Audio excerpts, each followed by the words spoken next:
তো এটা তো রাজনৈতিক কন্টেস্ট। জামাতে ইসলামী এখন তারাও একবার ক্ষমতায় যেতে চায়। জামায়াত আর বিএনপির মধ্যে যে দূরত্ব, এটা আসলে কেন হয়েছে, আর এটা আসলে দূরত্বটাকে ঘোষণার জন্য আপনাদের পক্ষ থেকে কোনো কাজ করা হচ্ছে কিনা?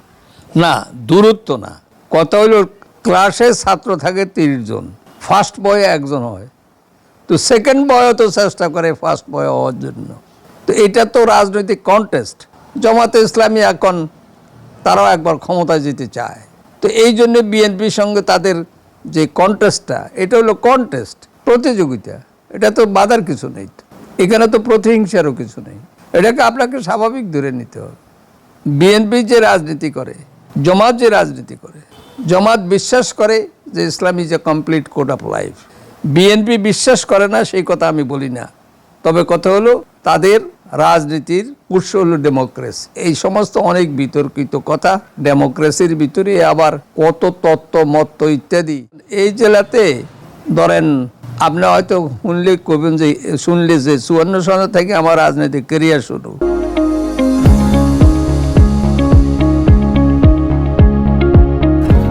আমি আমার জীবনে কোনো মামলার আসামি হইনি, আমি আমার জীবনে কোনো মামলার সাক্ষী হইনি, আমি আমার জীবনে কোনো মামলার বাদীও হইনি। এটা শুনলে মানুষও বলে যে এটা কীভাবে সম্ভবপর হইল। আমি সেটা আমি জানি না, কারণ আমি এমন কোনো কর্মকাণ্ড করি না, রাজনীতিও করছি, ব্যক্তিগত কোনো শত্রুতা আমি সৃষ্টি করার চেষ্টা করি নাই। এই শহরে আমি 79-এর আগস্ট মাসে আসি। আপনি এই যে আমি এমন মামলাও করছি যে এই মামলাতে 103 জন হইল আসামি। আমার উপজেলার চেয়ারম্যান থাকতে আমার ওয়ার্ড হইল 81টা, আসামি সংখ্যা হইল 103।